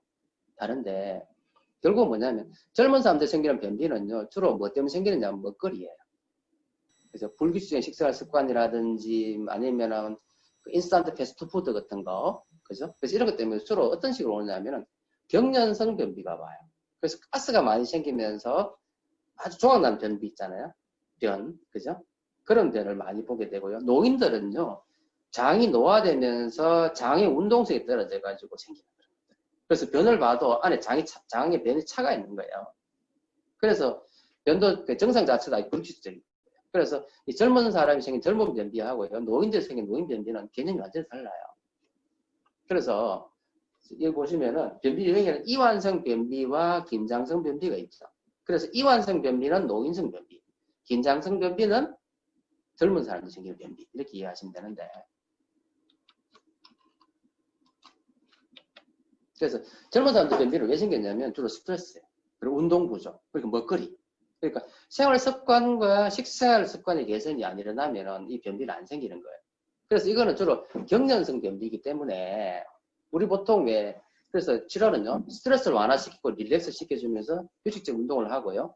그 다음에 제일 중요한 게 뭐냐면 수분 섭취죠. 그래서 무리한 다이어트를 피하고, 그 다음 휴식적 식생활을 하고 수분 섭취해주면서 유산균을 공급해주면 좋은데, 그 다음에 이제 장 운동을 잘 해주기, 규칙해주기 위해서 미네랄을 줍니다. 그래서 젊은 사람들은 이렇게 고쳐줘야 돼요. 근데 보통 우리가 이제 장에 문제 생기면은 유산균과 또 그다음 뭐 이야기하죠? 식이섬유 이야기하잖아요. 그래서 근데 사실 식이섬유도 정말 중요한 건 맞아요. 하지만 이런 경련성 변비에는요, 단순하게 식이섬유는 변비를 더 조장할 수가 있어요. 그래서 식이섬유는 여러분 아시다시피 수용성 식이섬유와 불용성이 있잖아요. 그죠? 그래서 좋은 점은 있지만은요, 이런 경향성 어떤 변비인 경우에는요, 변비를 더 조장할 수 있기 때문에 절대적으로 식이섬유는 좀 조심해서 써야 된다. 그래서 그래 하시면 되고요. 노인성 변비는 결국은 뭐냐면 장세포의 노화 때문에 장이 운동이 안 돼서 생기는 거거든요. 그럼 어떻게 해야 돼요? 장 용량을 늘려주면 되겠죠. 예, 그래서 주로 이제 항문 주위에 관략근 힘이 약해져요. 그러니까 장 안에 별 차가 있는데도 별을 보고 싶은 느낌이 없는 거지. 예, 이런 것 때문에 생기는 거예요. 그 다음에 여러 가지 질환 때문에 생기는 게 이게 이제 주로 이완성, 노인성 변비. 그럼 이런 사람들은 뭐가 좋을까요? 유산균이나 식이섬유가 좋겠죠. 그죠? 그래서 대변량을 늘려줌으로 해가지고 변을 이제 볼 수 있는 느낌을 더 많이 갖게끔 해주면 좋을 거예요. 그래서 이완성 식이섬유는 식이섬유가 좋아요. 그리고 긴장성 변비는 아까 뭐랬겠죠? 식사 습관을 변화시키고 수분량을 늘리고 이렇게 해주면 되고요. 그리고 여러분 아시다시피 식이섬유 중에는요, 우리 아시다시피 식이섬유는 그 우리 프로바이오틱스 말고 또 뭐 있어요? 프리바이오틱스라고 있죠. 유산균은 뭐.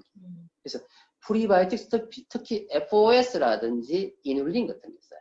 그래서 이런 거는요, 유산균의 먹이가 되기 때문에 이런 프리바이오틱스로 있는 경우에는요, 앞에 있는 그 뭐예요?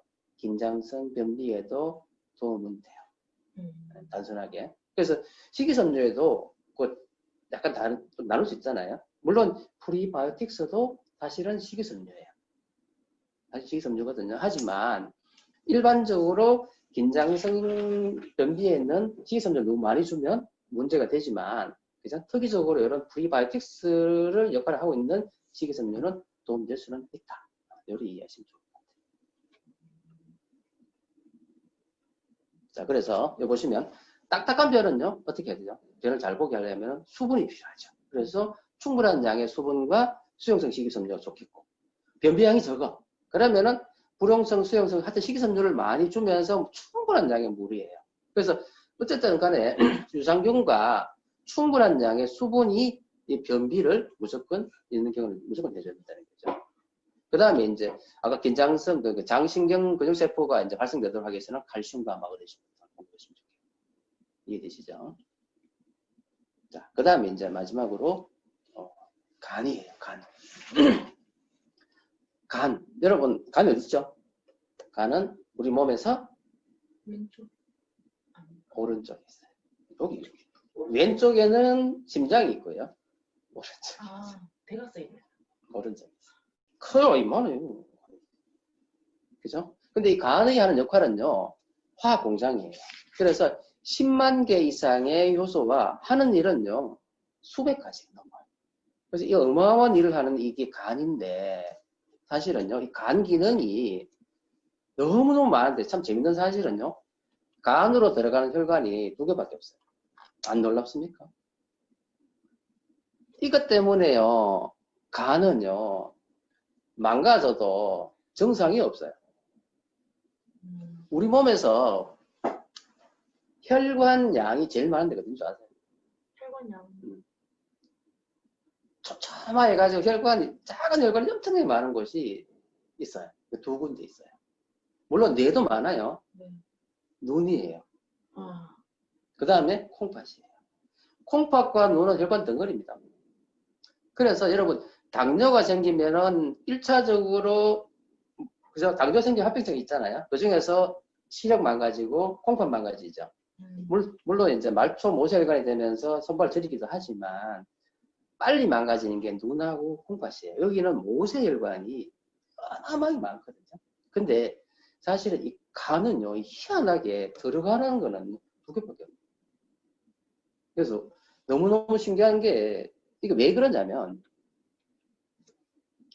이 두 개 혈관에서 그죠? 몸 전체 혈이 5리터인데 분당 1.5리터 간으로 나가요.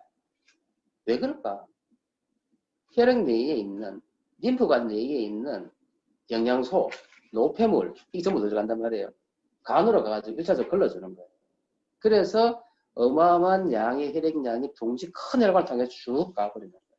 그래서 보시면 이거 여러분 이해하시겠어요? 제가 쉽게 설명해 볼게요. 지금 여기 보면 뭐 있습니까? 심장 있죠? 네. 심장인데 심장에서 나가는 거는 뭐라 그래요? 심장에서 나가면서 산소가 많은 거를 동맥이라 그래요. 그죠? 동맥. 빨간색은 동맥. 예. 그 다음에 심장으로 들어와. 그러면은 이산화탄소가 많아요. 그래서 이건 정맥이라 그래요. 동맥과 정맥. 그래서 큰 걸 대동맥, 대정맥 이렇게 이야기하는 거예요. 이해되시죠? 대동맥, 대정맥. 위쪽에 머리는 제가 이야기 안 할게요. 심장을 중심으로 해가지고 대동맥, 대정맥 이렇게 되어 있단 말이에요. 옆에 보시면 왼쪽에 이렇게 쭉 올라가니 이게 뭐냐면 우리 하지에서 쭉 올라오는 거예요. 이걸 가지고 하대정맥이라 그러는데 자, 이번 뭐 있어요? 간 있죠? 자, 우리 위장간에서 아까 했지만 주로 어디에서? 위와 소장에서 음식물이 분해가 됐어요. 맞죠? 분해돼가지고 영양소가 분해됐어요? 흡수돼야 되죠? 그래가지고 모세혈관 타고 해가지고 어디로 간다 그랬어요? 간으로 간다 그랬잖아요. 간으로 가는 거예요. 그걸 가지고 간문맥이라 그래요. 간문맥. 영어로 하면 포탈베인이라 그러는데 간문맥. 그러니까 희한해요. 그러니까 이 간문맥이 어마무시한 큰 혈관이에요. 쉽게 말해서 자 보세요. 간을 타고 들어가는데 이거는 정맥이에요. 간을 타고 들어간단 말이에요. 어디에서? 위 12장 소장에서 장에서부터 이 혈액이 샥 들어가는 거예요. 영양소와 노폐물을 가지고 샥 들어가는 거예요. 그걸 가지고 뭐라 그런다? 간문맥이라 그런단 말이에요. 근데 간도 살아야 되잖아. 간도 산소 공급해줘야 되죠? 그래서 대동맥에서 나오는 걸 가지고 간동맥이라 그래요. 그래서 간은요, 간동맥에서부터 산소가 들어가고요. 그 다음에 어디 있어? 12장과 장에서부터 아까 했죠? 영양소하고 노폐물이 어디로? 간문맥을 타고 들어간단 말이에요. 아시겠죠? 그래서 간은 두 개가, 큰 혈관 두 개가 있다는 거예요. 이해되시죠? 자, 그러면 간 동맥에서 뭐가 들어간다고요? 산소 들어가고, 간 문맥에서 영양소 들어가가지고, 간에서 대사가 되고, 해독이 돼요. 된 다음에 나가는 혈관은 다시 어디로 간다면 심장을 가야 되기 때문에 이거는 간 정맥이라고 그러는 거예요. 간 정맥이 다시 대정맥을 타고 들어가서 심장으로 가는 거예요. 이해되시죠? 그래서 이런 혈관을 가지고 있는 거는 우리 몸 장기 중에서 유일한 게 간이에요. 간은요, 이 어마어마한 큰 혈관인데, 큰 어떤 장기인데, 들어가는 혈관은 몇 개다? 두 개밖에. 너무 신기하지 않아요? 응. 그래서 간이 하는 역할은요, 첫 번째가 바로 뭐냐면, 대사예요, 대사. 그래서 탄수화물, 단백질, 지방, 대사가 여기서부터 되는 거예요. 그래서 탄수화물이 간에서 들어가가지고, 이제 그 다음에 근육이나 지방에 저장도 될 수 있고, 또 쓰이기도 하고, 뭐 이런단 말이에요. 그 다음에 단백질은요, 간에서 만드는 가장 대표적인 단백질이 뭐냐면, 알부민 단백질. 그 다음에, 그렇죠. 글로불린 단백질. 알부민은 뭔지 아세요, 여러분? 알부민은요, 우리 몸에서 삼투압, 압을 조절해주는 가장 많은 단백질이 알부민이에요. 간 기능이 떨어지잖아요. 그래서 간에 뭐 간경화가 온다든지 아니면 간암이 와요. 그러면은 뭘 못 만들어요? 알부민을 못 만들어요. 그러면은요, 혈액 내에 있는 농도가 떨어지면서 혈액 내에 있는 물이, 혈액이, 피는 아니에요. 물이 밖으로 빠져나가요. 빠져나가지고 복강 내에 물이 차는 거예요. 그래서 배 나오는 거예요. 그게 바로 뭐예요? 복강에 물이 차는 걸 가지고 뭐라 하노? 아사이트스. 우리말은 모르겠다. 복강 내에 물 차는 거. 복수. 그죠? 네. 그거 생기는 이유가 뭐냐면요. 알부민을 간에서 못 만들었습니다. 그래서 간에 문제 생기는 마지막 단계에는요. 복수가 차요. 제가 인턴할 때 가장 많이 했던 게 복수 빼는 거예요. 복수 얼마나 많이 나온지 압니까? 뱃속에서요. 1리터씩 2리터씩 나와요. 그 정도로 간이 나중에 나쁘면은요. 참 안타까워요. 그래서 간에서 하는 것 중에서 단백질에서 알부민 만드는 거 중요한 역할이에요. 이게 알부민이 없으면은요 복수가 차고 몸이 퉁퉁 부어요. 복수를 뺀다 했는데. 빼는 방법은 바늘 찔러가지고 굵은 바늘 찔러가지고 직접 쭉쭉 빼내요. 그 다음에 이제 글로불린 가는 게 있어요. 그래서 글로불린은 면역작용은 항체 원료가 글로불린이에요. 임뮤노글로불린 들어보셨는지 모르겠다. 임뮤노글로불린. 그러니까 간에서 만드는 단백질은 대표적으로 알부민, 그 다음에 글로불린, 그 다음에 마지막으로 뭐냐면 이것도 많아요. 그 외에 혈액응고 단백질. 그래서 간 기능이 떨어지면요 피가 안 맞아요. 조혈장이 떨어지게 돼요. 자, 그 다음에 마지막으로 이제 지방인데 지방을 흡수하는 데 있어서 중요한 역할을 하는 것이 바로 담즙이에요. 담즙. 담즙은요, 여러분 담낭 아시죠? 옆에 보면 담낭 이렇게 주머니, 담낭에 담즙이 이렇게 고여 있어요. 만드는 건 어디서 만든다? 간에서 만들어요. 간에서 만들어 가지고 담낭 안에 고여 있다가 이게 어디로? 십이지장으로 되거든요. 근데 야가 하는 역할이 뭐냐면요, 콜레스테롤을 재흡수하는 것이 담즙액이에요. 그래서 이 콜레스테롤은 사실 여러분 아시다시피 콜레스테롤이 나쁜 거예요, 좋은 거예요? 아니에요. 절대적으로 필요한 그런 거예요, 이게. 콜레스테롤 없으면은요, 뭐 못 만들어요? 세포막 못 만들어요. 콜레스테롤 없으면은요, 신경망도 못 만들어요. 호르몬 못 만들어요.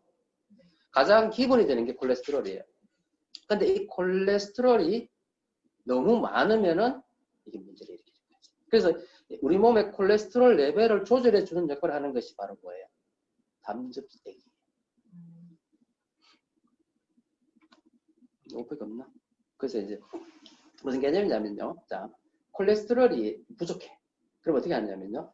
담즙산이 분비가 돼요. 그래가지고 어디에서 십이지장에 분비되는 거예요. 그 다음에 소장에서 콜레스테롤 흡수해가지고 다시 들고 나와버립니다. 이게 담즙산의 역할이에요. 우리 몸에 내가 만약 콜레스테롤 너무 안 먹어. 그죠? 너무 안 먹으면은요. 어떻게 해요? 담즙산 분비가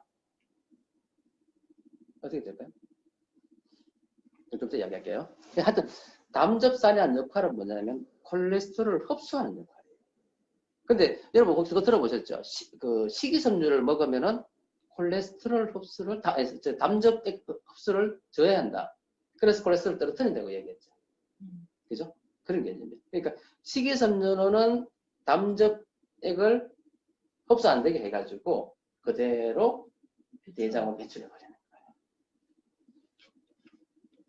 자, 그 다음에 이제 하는 역할이 대사가 있고 두 번째는 해독이죠. 해독. 그래서 간은요. 간은 인간이 먹는 나쁜 우리가 지가 먹고 싶어서 먹는 거 있잖아요. 이 독성 물질들 엄청나게 많이 먹잖아요. 우리가. 그러면은 간은 바빠 죽어요. 그래서 여러분이 간을 위한다면은요. 우리 몸에 나쁜 거는 안 먹는 게 좋겠죠. 네. 그래서 잘 아시다시피 이제 경구독과 경기독과 경피독이 있는데 사실은 우리가 왜 경구독 같은 경우에는 우리가 먹은 독소 중에서 10%만 흡수가 되고 90%는 배설된다 그러잖아요. 그래서 그게 왜 그래요? 이 간의 역할. 간이 다 해독한단 말이에요.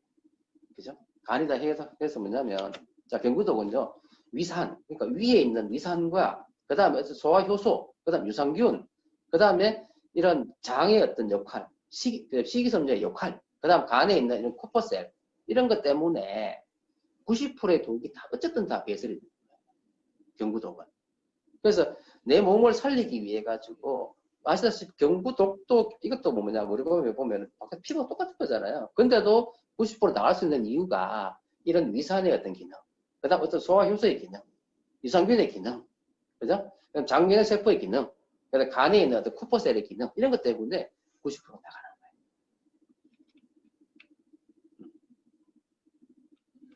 그래서 간에서는 해독, 해주는 역할을 하는 거고, 이제 경기도 같은 경우는 이제 기도로 들어가는 거니까 코털에 있는 어떤 점에, 그죠? 피에 있는 내세포에서 이제 불태ling 되는 거고, 그렇지만은 경기도는 어때요?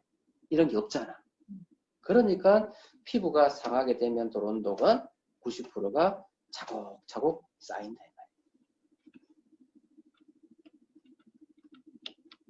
그래서 간 해독인데요. 간단하게 이야기하면 간은 처음에 이제 들어오는데 독소의 중에서 보면 이제 지용성이 있고 수용성이 있는데 결론을 이야기하면요. 지용성은 정말 독한 독이고요. 수용성은 그나마 덜 독한 독이에요. 그런데 이 독소를요, 이 지용성 나쁜 독을 이렇게 한 단계로 바로 이렇게 디톡시페이션, 그러니까 해독하는 게 아니고 한 단계, 중간 단계, 2단계 겹쳐서 하는데 여러분 간 기능을 할 때 필요한 영양소 어떤 거라고 이렇게 브로드하게 들었어요? 간의 기능을 좋게 해주는 데 있어서 중요한 거는 비타민 B와 비타민 C예요. 그죠? 주로 이야기 많이 했죠? 그 다음에 뭐 쉽게 이야기하면은 간세포를 이렇게 재생시켜주고 하는데 중요한 건 밀크시슬 이야기 하잖아요. 그죠? 밀크시슬, 실리마린 성분 뭐 이런 거 주로 이야기 했잖아요. 근데 이걸 조금 더 세분화 시켜보면요. 자, 보세요. 첫 번째 1단계는요. 주로 하는 역할이 뭐냐면 비타민 B예요. 그래서 이 다 외울 필요는 없어요. 비타민 B2, B3, B6 돼 있는데 비타민 B군이 1단계 역할을 하는 거예요. 그래서 간의 해독에 있어서 1차적인 역할을 하는 건 비타민 B예요. 그 다음에 글루타티온 갈만 들어봤어요? NAC 갈만 들어봤어요? 아마 처음 들으시는 분도 있지 싶은데 NAC는 뭐냐면요. N-아세틸시스테인 가는 건데 쉽게 말해서 NAC는요. 이게 체내에서 글루타치온을 바뀌어요. 자, 그럼 글루타치온은 뭐? 글루타치온. 처음 들어보신 분도 계시겠지만 들어봤을 거예요. 글루타치온은 뭐냐면요. 우리 몸에 있는 가장 강력한 항산화 물질이에요. 여러분 저기 정리해 볼게요. 항산화 비타민 뭐 있습니까? 항산화 비타민 ACE. ACE. 외우셔야 돼요. 항산화 비타민은 ACE. 항산화 미네랄은요. 아연, 망간, 셀레니움, 몰리브덴. 이거 외우셔야 돼요. 뭐라고요? 아연, 망간, 셀레니움, 몰리브덴, 그 다음 뭐 강황 이런 게 있겠죠. 그 다음에 이제 플라보노이드잖아요. 그죠? 식물 내재 영양소 이런 게 전부 다 항산화 기능을 해요. 그 다음에 코엔자임 Q10. 지금 제가 금방 했던 요거만 딱 이해하면 요거 내용이 이해가 돼요. 이거를 머리 안 넣고 이거 보면은 외우지도 못하고 저걸 내가 어떻게 하나 이렇게. 다시 정리할게요. 항산화 비타민은 ACE. 항산화 미네랄은 아연, 망간, 셀레니움, 몰리브덴. 그리고 뭐예요? 여러 가지 파이토팩터들. 그 다음에 코엔자임 Q10. 여러분, CoQ10 아시잖아요? CoQ10은 뭐냐면 바로 미토콘드리아에 있는 조효소예요. 미토콘드리아에서 여러 가지 활성산 환소가 나올 때 그걸 없애주는 세포 내 세포 외 항산화를 하는 게 코엔자임 Q10이거든요. 이해되시죠? 네. 그래서 그걸 알고 요거 보면 쉬워요. 그래서 보시면 1단계 지용성을 이제 수업 바꾸는데 1단계는 주로 하는 게 비타민 B군이에요. 그 다음에 글루타치온은 뭐냐면요. 글루타치온은 절대로 우리가 먹어서 될 문제는 아니에요. 이 간 내에 존재하는 하나의 어떤 단백질, 아미노산인데요. 그 글루타치온은요, 대표적인 항산화 물질이에요. 근데 이 글루타치온을 액티베이션 활성화시키는 게 바로 뭔지 아세요, 여러분? 그게 뭔지 아세요? 셀레늄이에요. 여러분, 아연, 망간, 셀레늄, 몰리브덴 중에서 셀레늄이 가장 강력한 미네랄을 그러잖아요. 그럼 이 셀레늄이 뭐를 하느냐? 야들은 보조 효소거든요. 미네랄은 보조 효소예요. 그러면 뭐를 활성화시키느냐 하면 이 글루타치온을 활성화시킵니다. 효소가 있어요. 글루타티온 프록시다제에 관한 효소가 있어요. 좀 어렵죠? 글루타치온 프록시다제에 관한 효소를 활성화시키는 것이 바로 뭐다고요? 셀레늄이에요. 어쨌든 간에 글루타치온과 NAC는 아까 했지만은 체내에서 글루타치온으로 이렇게 변환되는 물질을 NAC예요. N-아세틸시스테인이거든요. N-아세틸시스테인. 그리고 플라보노이드. 외우시기 어려우면 아까 제가 이야기했던 그렇게 외우세요. 비타민 에이스, 아연, 망간, 셀레늄, 몰리브덴. 그죠? 그렇게 외우셔도 돼요. 그래서 1단계는 요런 게 기능을 하고요. 중간 단계에도 뭐 항산화제 전부 다. 아까 제가 이야기한 거죠. 비타민 에이스, 셀레늄, 코쿠텐, 그죠? 미네랄, 아연, 망간, 꿀이 들어가 있네요. 그다음 황성분, 그 다음에 밑에 마늘 이런 전부 다 뭐예요? 플라보노이드잖아요. 파이토백터잖아요. 그 다음 실리마린. 그죠? 그 다음 2단계는 바로 뭐냐면 이런 여러 가지 성분들. 외우지는 마시고. 근데 밑에 보시면요, 여러분. 글루타티온 있고 NAC 밑에 보면 뭐 있어요? 시스테인하고 메치오닌이 있죠. 자, 시스테인하고 메치오닌 딱 보자마자 떠오르는 거. 메치오닌이? 시스테인? 뭐 떠오르세요? 시스테인 떠오르는 사람 없어요? 혹시? 시스테인? 없으세요? 호모시스테인 떠오르신 분? 호모시스테인 없으세요? 아시는 분 있죠? 호모시스테인 뭐예요?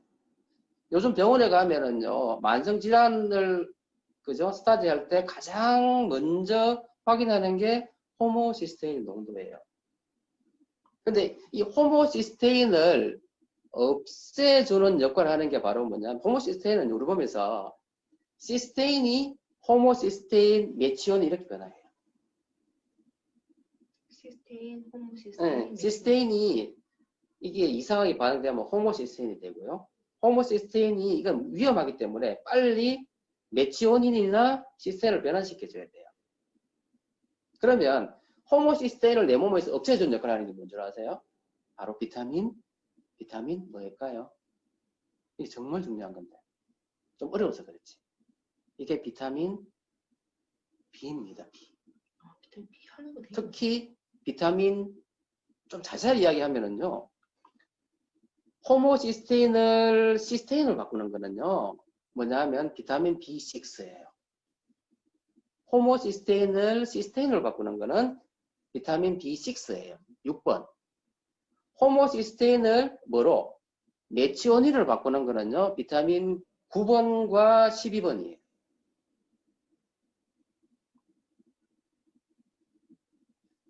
조금 어렵죠?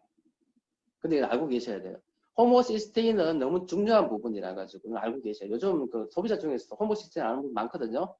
그래서 호모시스테인은 만성질환의 원인인데 이 호모시스테인을 시스테인이나 메치오닌으로 전환시키는데 시스테인으로 전환시키는 거는 비타민 B6번 시스테인으로 메치오닌으로 변환시키는 거는 엽산인 비타민 B9번과 코바라민인 B12 결국 뭐냐면 6번, 9번, 12번이 호모시스테인을 없애는 거예요. 그래서 결국은 뭐냐면요. 이런 이야기 때문에 뭐 글리신, 타우린, 물타민 뭐 다 못 넣었잖아요. 근데 이제 우리가 머리 넣어야 될 거는 글루타치온 가는 말하고 시스테인과 메치온이 가는 거는 뭘 좀 넣었으면 좋겠다는 거예요. 그래서 결국은 뭐냐면 글루타치온이라는 것도 항산화 물질이고요. 시스테인, 메치온인도 결국 뭐냐면 호모시스테인하고 관련되어 있는 일로 변환시켜야 되는 거예요. 호모시스테인을 시스테인이나 메치온으로 변환시켜야 되는 거예요. 여기에서 관여하는 게 바로 뭐라고요? 비타민 B라고. 그래서 굳이 이렇게 자세히 몰라도 간 기능을 좋게 하려면은요, 비타민 B하고, 지금 여기 비타민 C 이야기가 있긴 있네, 중간에. 비타민 C가 중요한 거예요. 그래서 비타민 B, 비타민 C는요, 간 해독이 가장 중요한 거예요. 그 외에 뭐 실리마딘이라든지 플라보노이드 다 필요하단 말이에요. 근데 이런 개념을 가지고 계시고, 간 해독에서 1차적으로는 지용성을 어쨌든 간에 뭐로 만들어야 돼요? 수용성 만들어야 돼요. 그래가지고 만든 다음에 3단계로 이제 수용성은 독소를 소변을 통해서 빼내는 거고, 어디서 콩팥이 한번 더 걸러갖고. 그 다음에 지용성은 어디로? 담즙을 통해서 대변으로 빼내는 거예요. 담즙을 통해서. 그래서 담즙은 말은 뭐냐면 콜레스테롤과 지방을 어쨌든 빼내는 역할을 한다 이 말이에요. 이해 좀 되시나요? 좀 어렵긴 하죠. 그래서 사실 간 해독은 사실 이게 다인데 사실 이 속에는 내용이 어마어마하게 많아요. 저희가 내과 공부할 때는요, 이것만 해도 거의 한 챕터예요. 간 책 이만 있는데 그 중에서 거의 대부분 차지하는 이게 하나하나 다 공부해요. 다 하나하나. 엄청 복잡한 부분인데 저도 뭐 그까지 잘 몰라요. 그래서 이제 이 사이에 중간 내사물이 독소가 나오는데 그게 바로 프리 라디칼, 활성산소란 말이에요. 그래서 결국은 뭐냐면 간 해독에도 전부 다 뭐예요? 항산화제란 말이에요. 항산화제. 그래서 우리가 이야기하는 항산화제를 가장 많이 필요하는 것이 어디란 말이에요? 간이에요. 간. 사실은. 간. 그래서 항산화 미네랄 에이스, 비타민 에이스, 항산화 미네랄 아연 망간 셀레니움, 그 다음 몰리브덴, 그 다음에 코엔자임 큐텐, 그 다음에 실리마린, 플라보노이드. 이 전부 다 필요한 것이 어디다? 간이다. 아시겠죠? 그래서 지금 보시면 지금 이렇게 되어 있는 이게 전부 어디 있어요? 이게 전부 다 더블 X도 있잖아요. 그래서 더블 X 파이토프로틴 이 속에 다 들어있고 그 다음에 코큐텐. 그죠? 자, 그리고 이제 담즙 좀 더 이야기하는데 담즙은요 지방 대사로 만들어진 콜레스테롤을 어떻게 해요? 통해서 담즙이 만들어지는 거예요. 그리고 이 담낭 속에 이 담즙이 보관되어 있습니다. 보관되어 있다가 체내에 있는 콜레스테롤 농도에 따라 가지고 약가 기능을 하는 거예요. 너무 많다. 그러면 담즙산이 분비가 되면서 그냥 변으로 빠져나가 버리고 많이 부족해. 그럼 흡수해요. 재흡수. 이런 어떤 순환 과정을 통해 가지고 왜냐하면 이 담즙 지방이라는 거는 절대로 어디에 혈액 내로 돌아다니지 못하잖아요. 흡수가 그렇게 안 되거든요. 그러니까 그 혈액 내로 흡수가 안 되기 때문에 담즙을 통해서 흡수가 되는 거예요. 그래서 이 콜레스테롤이 간에서 담즙으로 배출되는데 결국은 그래서 보자면 이 안쪽에서 뭐가 생긴다면 담석이 생기는 거죠. 그래서 담석이 생기면 여기서 염증이 생겨요. 그걸 가지고 담낭염이라고 그러거든요. 그래서 이 증상이 나타나는 이런 담석이 있으면은 담낭을 어떻게 해요? 제거해 버리는 거예요. 그래서 담낭을 제거해 버리면은요 어떻게 되느냐면 자 담낭을 제거해 버리면은요 처음에는요 지방 흡수가 잘 안 돼요. 근데 너무 신기한 게 있잖아요. 나중에 시간 지나면은 여러분 그거 아세요? 위를 다 잘라낸다는데 그럼 여러분 흡수 뭐 안 될 거 아니에요? 안 될 것 같잖아. 그런데 시간이 지나면은 또 흡수된다. 먹을 수가 없는데 어떻게 알았어? 신기하잖아요. 다 잘라낸다는데 나중에는 먹어도 돼. 그러니까 어느 부분이 위에 기능을 하는 거야. 그렇게 변이가 돼요. 마찬가지로요. 담낭을 제거해도 처음에는 이 지방 흡수 잘 안 되거든요. 근데 시간 지나면은요. 흡수된다. 한 1, 2년 지나고 나면 괜찮아져요 또. 그 정도로 우리 몸이 이렇게 적응을 잘해요. 너무 신기할 정도로. 그래서 결국은 이제 보세요. 근데 문제는 뭐냐면 너무 적게 먹잖아요. 그러니까 지방을 너무 적게 먹어도 담석은 늘어나요. 왜? 내 몸에 지금 콜레스테롤이나 지방이 적다고 생각해 버려요. 그러면 담즙 분비를 안 해요. 이해되죠? 막 흡수만 해야 되니까. 그러면서 차가지고 안에서 돌이 잘 생겨요. 그래서 너무 지나치게 적게 먹어도 안 좋은 거예요. 그래서 어떻게 하란 말이에요? 어떻게 하란 말이에요? 그래서 첫 번째, 나쁜 콜레스테롤, 염증 유발하는 나쁜 콜레스테롤, 나쁜 거는 무조건 줄이자. 그래서 염증 유발하는 그런 당분이나 산패된 기름은 흡수를 적게 하자. 그리고 좋은 기름, 오메가3라든지, 그죠? 이런 거를 많이 먹자. 그리고 비타민, 그죠? 아까 이야기했잖아요. 이런 게 많이 먹자는 거죠. 그래서 비타민 WX 속에 들은 비타민 B, 비타민 C, 그 다음에 밀크시슬 이런 걸 많이 먹어줌으로 해서 간의 기능을 좋게 해준다는 말이죠. 이해되시죠? 그래서 간에 있는 지표 말씀하셨는데 보면 AST가 있어요. AST는요 다른 거는 GOT를 그래요, GOT. 그래서 이거는 사실 간 세포 안에 들어있는 어떤 효소인데, 이게 간 세포가 파괴되면은요, AST 하는 게 밖으로 나와요. 그래서 혈액 내에 AS는 증가하는데, 이제 요거는 특징이 뭐냐면, 간에만 있는 게 아니고, 심장 근육에도 있고요. 다른 근육 세포에도 있는 거예요. 그래서 이건 약간 비특이적이야. 그러니까 결국은 간은요, AST보다는 ALT가 더 좋아요. ALT. 그래서 ALT는 간세포 속에만 주로 들어있기 때문에 최근에 간세포가 파괴되면요, ALT가 확 증가하는데 만성화되면 ALT는 별로 안 증가해요. 지금 급속으로 간세포가 막 파괴돼. 그럼 AST가 막 증가하는 거예요. 근데 AST는요, 간세포뿐 아니라 근육이 파괴돼도 올라가기 때문에 그래서 약간 비특이적이죠. 그래서 AST보다는 ALT가 간세포 파괴에 더 중요하다. 그 다음에 이제 감마GTP는 주로 이제 알코올이라든지 아니면 어떤 약물, 독소 때문에 지금 간이 막 망가지는 간이 문제가 되면 감마GTP가 증가해요. 그래서 알코올성 간염 아니면은 간에 지금 나쁜 독소가 많아. 이것 때문에 지난번에 왜 1월 날 우리 이제 정민 리더님 강의했는 거 그죠? 그때 이거 감마GTP 이야기 했었잖아요, 그죠? 예, 한번 다시 들어보세요. 자, 그 다음에 이제 빌리루빈은 뭐냐면요, 담즙에 어떤 색소가 분해되는 게 빌리루빈이에요. 그래서 빌리루빈 수치가 높아지면 얼굴이 노래지는 뭐가 된다? 황달이 생깁니다. 그래서 간 기능이 나빠지게 되면 황달이 생긴다. 그 다음에 이제 알부민은 뭐라 했지 아까? 간에서 만든 단백질인데 부종이 생긴다. 복수가 찬다. 그 다음 글로불린은 뭐냐? 면역과 관련된 거잖아요. 항체 만드는 호르몬이다. 그죠? 자, 그래서 이제 아까 이야기했듯이 간은 침묵의 장기예요. 왜 그러냐면은 아까 큰 혈관 두 개가 해가지고 있기 때문에 많이 진행이 돼도요, 간은 기능을 해요. 그래서 사람들이 못 알아보는 거예요. 그래서 여기 이제 마지막인 건데요. 그래서 제가 나름대로 열심히 설명했는데 시간이 많이 됐다. 1시간 반 됐네요. 저도 지금 이 강의를 홈미팅에서 한 두세 번 했는데 제가 지난번에 이 자료를 받고 나서 저희 홈미팅에서 한 두세 번 강의를 했는데 공식적으로 이렇게 강의하는 건 처음이에요. 그래서 조금 뭐랄까나 좀 도서가 좀 없는 것도 없지 않아 있는 것 같아요. 그래서 조금 도움 되셨는지 모르겠는데 그래서 좀 어려운 부분도 있으셨을 거고 또 참 아메이가 대단한 게요. 지금 우리가 이 강의한 내용이 그렇게 쉬운 내용 아니에요. 근데 이게 지금 상식화되어 있다는 게 사실이 너무너무 대단한 것 같고 의사는 제가 이제 봐도 와, 정말 우리 그랜디글의 수준이 어마어마하게 높다. 그 다음에 우리 이제 여러 리더님들이 수준을 엄청나게 많이 높여놓으셨다고 자부하거든요.